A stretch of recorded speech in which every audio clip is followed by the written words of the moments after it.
Hello and good day. Welcome to the part 2 of our Excel VBA Userform tutorial. So in order to start, make sure to open a new Excel workbook and let's save it. So I will name mine Excel VBA Userform and make sure to save it as a Excel macro enabled workbook type, or the extension should be .xlsm, and just click save. So here the first thing that we need to do is to rename this sheet. We'll use user, and for this worksheet we need three columns: the login name, the username, and of course the password. And let's just expand the length of these columns, and let's add some colors. Okay, and I will just hide these columns here. We don't need them. Okay, so after that, you need to open the VBA editor. So you can do that by pressing Alt F11, or you can also do that by going to the Developers tab and click the Visual Basic icon. So the first thing that we need to do here is to insert a user form. So here you can click anywhere here, and using the right click, just select Insert and choose User Form. So this is the default user form. Let's just have it extended, and here you will see this toolbox. This contains all the controls that we need in order to build this tool. Okay, so now let's focus on the user form property first. So, of course we need to name it into the based on its functionality. So I will name it FRM sign up. And of course we need to change this title here, so you can change that by changing the caption of this user form. So I'll use sign up. Let's have a space for that. And then before we add any control in this user form, I think it's a good advice to change the background color first. So I'll be using this color, and now we can add all the controls that we need. So the first control that we need to add is the label. So just select this icon and drag in your user form. So the first label is for the login name, so I will change the caption to the login name. There should be no space on that. And of course we need to change this size and of course the color. So you can change that going to the font property of it. So let's choose, okay, slowly. So let's just change the size, I think by 12, and of course the per color. So I'll be using white for this, and we have now the label for the login name, but of course we need a text box where we can input the login name that we want. So you can do that by adding this control, the text box, and just select that control and drag it to your user form. Okay, so here this is our text box for login name, but of course we need to change its name property. So that is important when you have a lot of input field or text box in your user form. And I will name it a txt login name, so I can easily remember this later when I need to declare it in my code. So we also need another label and text box here, but what I will do is just copy these two control and control C or copy and then paste it. So the next one that we need is the input for username. So I'll change the caption of the label first to username. And of course, you also need to change the name property of the text box. So we will call it txt username. And we still need two more for the password and confirm password field. So I will add now those objects or control.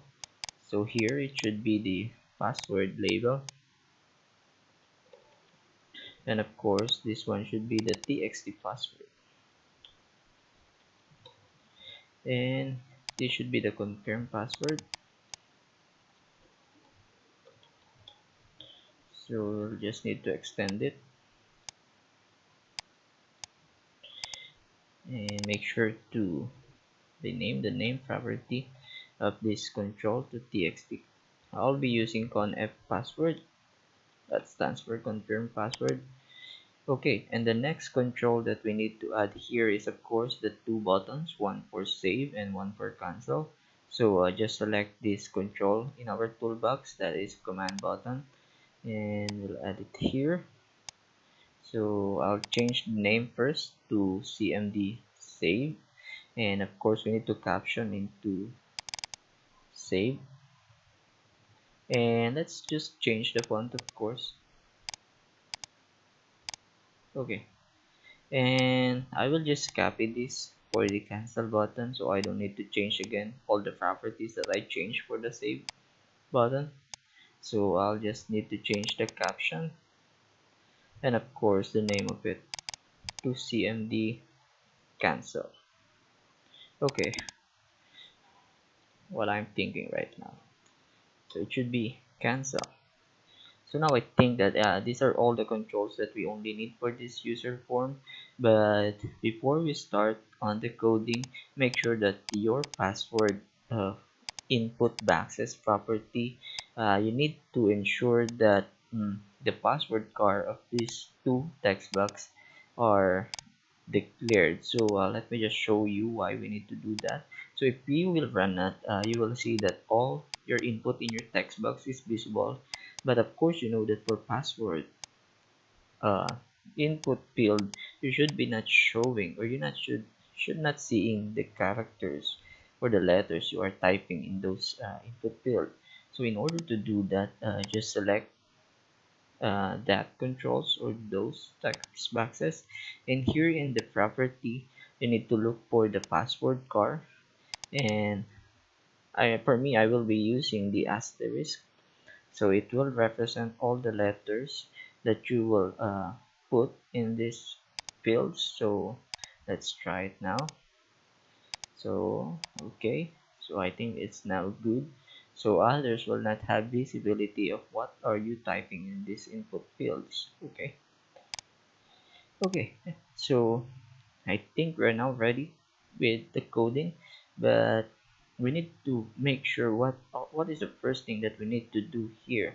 So I think the first thing is, or the important thing that we need to do is to check if all the input boxes or all text boxes have a value. In order to do that, we will add the code in the save button. So it's like a form of validation. So I will be using a variable mfields, so it should be a string, and I will give it an initial value of null. So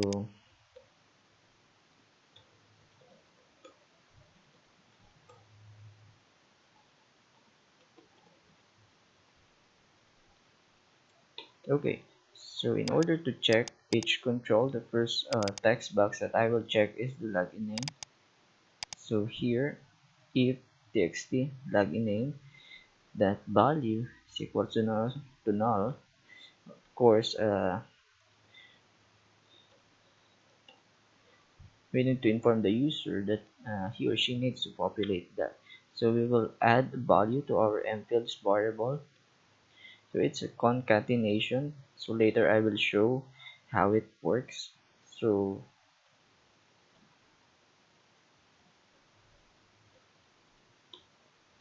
and then the next one is the txt username.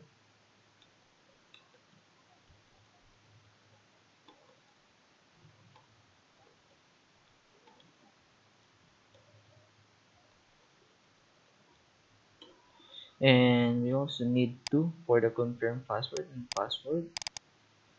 So I'll just copy the line that line of code, and of course the confirm password.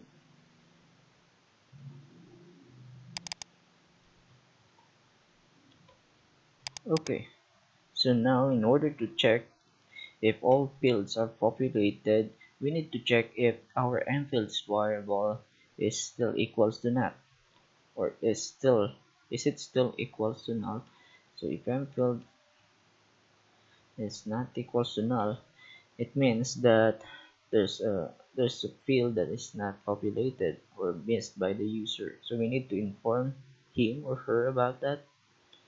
So let's use an if here. So if ever the m fields had a value, we need to have a message box that below fields are blank.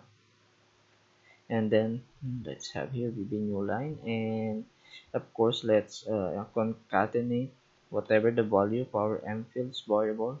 This should be a critical message. And what should be the title? I think it should be sign up, but I think I will be using a lot of message box here, so I will declare a constant variable here, a private constant variable, and I will name it mtitle. It stands for message box title, and let's give it a data type of string, and the value should be sign up. So instead of typing it over and over again, I will just call the value whatever the value of that variable. So I think we can now test these lines of code. So once I click the run icon, so here if I will click save without inserting any value in these fields, I should receive this critical message showing what are the fields that I missed. So if ever we add login name and username, I should still see two fields that needs to be populated. So that's the only purpose of that validation code. So if ever that the m fields is still equals to null, means that everything was populated. We'll need to add an else statement here, and the next thing that we need to check is if the username is still available. So we should not have a duplicate username in our user database. So in order to do that, I'll just add a comment here.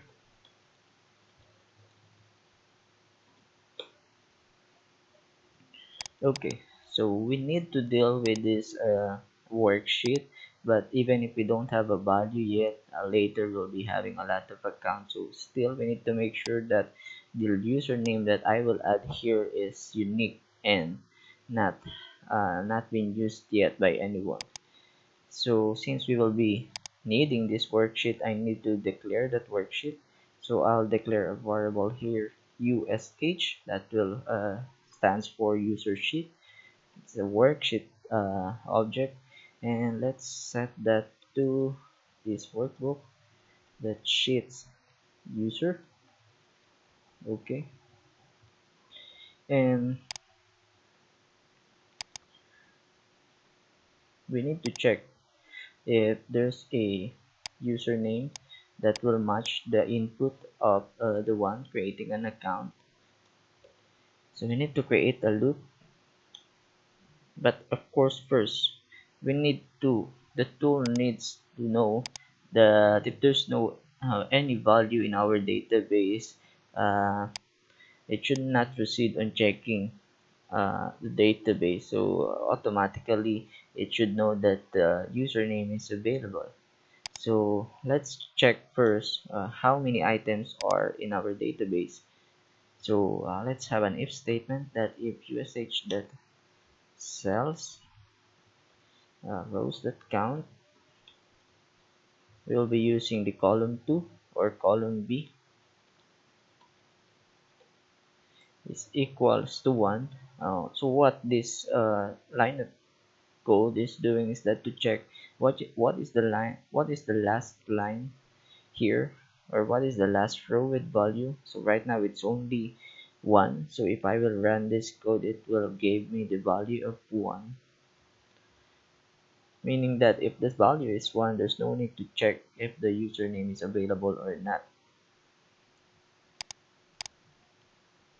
So I need to declare here another variable, so that should be a boolean, and I'll give it an initial value of false.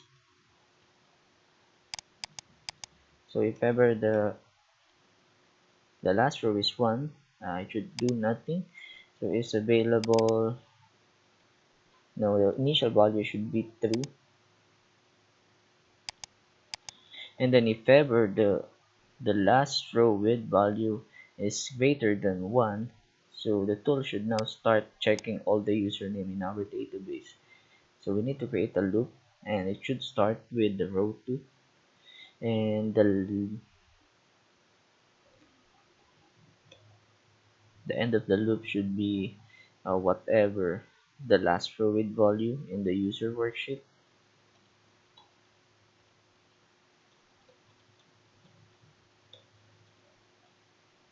So if USH that range B and whatever the value of A is equals to whatever the input of the user, so that's txt username that value, then it should set the is available variable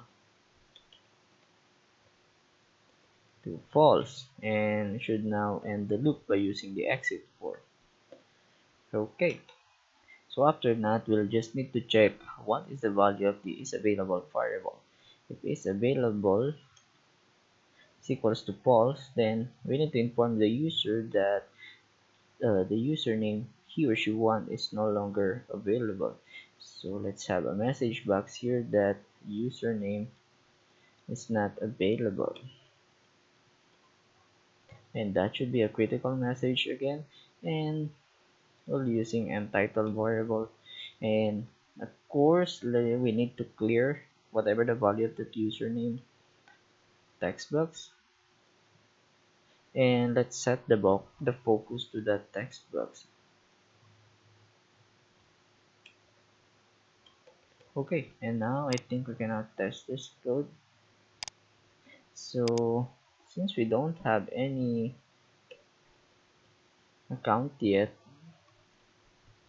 once I click save, nothing should happen. But if ever, for example, I'll just manually add something here, and then we add or we try to add the same username. So okay, so the code that I inserted is working. So it says that the username is not available because as you can see here, there is already a JJ username in our table. And after that, the username text box should be cleared, and you can see that the mouse cursor is focused in our text box, and that's the function of the set focus in our code. Okay, so if ever the is available is equal to true, it means that we don't need to do anything and we need to go on the next step. So we'll be adding an else statement again, and now I think the next step that we need to do is to check if the value of both password field match. Okay, so we just need to add a simple if statement. So if txt password that value is not equal to txt confirm password that value, then we need to have a message box that password did not match, and that should be a critical message. And let's use the mtitle variable, and of course after that message we need to clear the text boxes for password.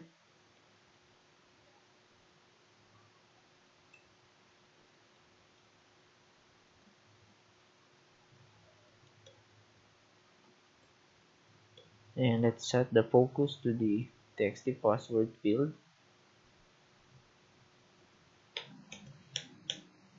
So let's check if that will work. So I'll use dummy text here, and then I'll be using ABC and ABC here as well. So okay, so it match, that's why it's not showing any message. But for example, I add another text here, so the password did not match, it's working. And I think, and after I click the OK button, though the value of these two text boxes should be cleared and the focus should be in the text or in the password field. So that's working as expected. Okay, and if ever that the password match, okay, let's add another else statement. So once it goes, the code goes here, it means that password match. And the last thing that I think we need to do here, let me just erase this first, is to send the information that we have in the sign up form going to this worksheet. So the first column is the login name, so USH, the range A, and okay, I think we need to know what is the last row or what is the first available row where we will send this account. So we need to declare a variable first that will get that row. So it should be a long data type, and I'll give it an initial value of 0. So L row is equals to USH itself, so is that count, and we'll use the column B as reference, but we can also use the column 1. That will just be the same, and of course we need to add 1. So because if I will run this code right now without adding 1, it will give me the value of 1, and we don't want to overwrite this value, so we need to have +1, so it will go on to the next row to give the next available row. Okay, and now again the first column that we need to populate is the login name, so that is USH, that range A, and of course whatever the value of the elbow variable, that should be equals to whatever the value of our txt login name, and then the column B is username,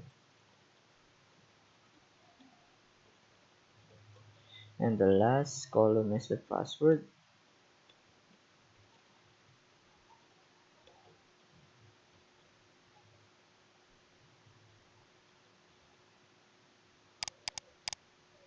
Okay, and after that we need to give user a message box that account has been created. Should be it should have a VB information icon and should terminate the code after creating an account. So let's try this. We don't have an account here yet, so just click start, and again I'll use my name JJ and JJ, and let's click save. Okay, so we have now one. Let's create another. So I'll be using Debbie. I love that name. So Debbie, Debbie, Debbie, and let's click save, and you can see that I have now two login account here. And well, that's all right now for the sign up user form, and for the next tutorial we will be creating the login user form. Please watch out for the next video.